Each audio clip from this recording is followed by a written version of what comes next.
BRS party ప్రాంతీయ party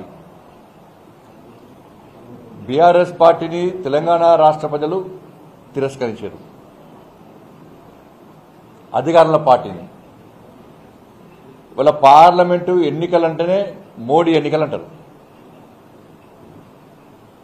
మొన్న ఎన్నికల ప్రచార సందర్భం కూడా చాలా ప్రాంతాల్లో కూడా ఎట్టి పరిస్థితుల్లో పార్లమెంట్లో భారతీయ జనతా పార్టీకి ఓటు వేస్తాము, మోడీ గారిని తిరిగి ప్రధానమంత్రిగా చేస్తామని చెప్పి అన్ని సర్వే సంస్థలు చెప్పినాయి. కాబట్టి ఎన్నికల్లో భారతీయ జనతా పార్టీ అత్యధిక స్థానాలు గెలుచుకోబోతున్నది. బీఆర్ఎస్ పార్టీ అడ్రస్ గల్లంతవుతుంది. బీఆర్ఎస్ పార్టీ మేము ఉన్నామని చెప్పుకునే ప్రయత్నం చేస్తున్నారు. వాళ్ళ అహంకారం ఇంకా తగ్గలేదు.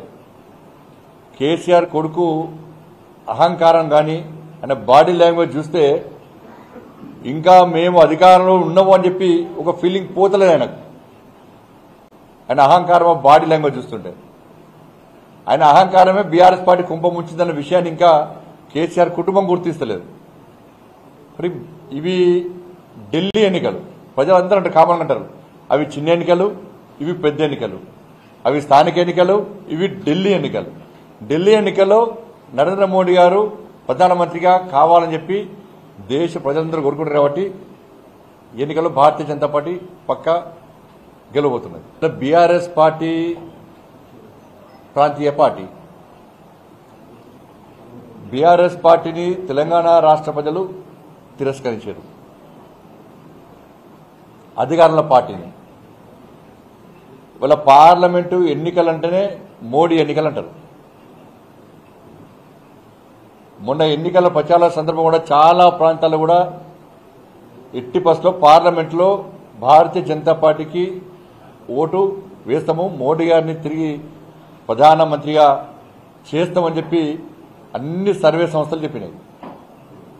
కాబట్టి ఎన్నికల్లో భారతీయ జనతా పార్టీ అత్యధిక స్థానాలు గెలుచుకోబోతున్నది. బీఆర్ఎస్ పార్టీ అడ్రస్ గల్లంతవుతుంది. బీఆర్ఎస్ పార్టీ మేము ఉన్నామని చెప్పుకునే ప్రయత్నం చేస్తున్నారు. వాళ్ళ అహంకారం ఇంకా తగ్గలేదు. కేసీఆర్ కొడుకు అహంకారం కానీ ఆయన బాడీ లాంగ్వేజ్ చూస్తే ఇంకా మేము అధికారంలో ఉన్నాము అని చెప్పి ఒక ఫీలింగ్ పోతలేదు ఆయనకు. ఆయన అహంకారం బాడీ లాంగ్వేజ్ చూస్తుంటే ఆయన అహంకారమే బీఆర్ఎస్ పార్టీ కుంభముంచిందన్న విషయాన్ని ఇంకా కేసీఆర్ కుటుంబం గుర్తిస్తలేదు. మరి ఇవి ఢిల్లీ ఎన్నికలు, ప్రజలందరూ అంటే కామన్ అంటారు అవి చిన్న ఎన్నికలు, ఇవి పెద్ద ఎన్నికలు, అవి స్థానిక ఎన్నికలు, ఇవి ఢిల్లీ ఎన్నికలు. ఢిల్లీ ఎన్నికల్లో నరేంద్ర మోడీ గారు ప్రధానమంత్రిగా కావాలని చెప్పి దేశ ప్రజలందరూ కోరుకుంటారు. కాబట్టి ఎన్నికల్లో భారతీయ జనతా పార్టీ పక్కా గెలవబోతున్నది.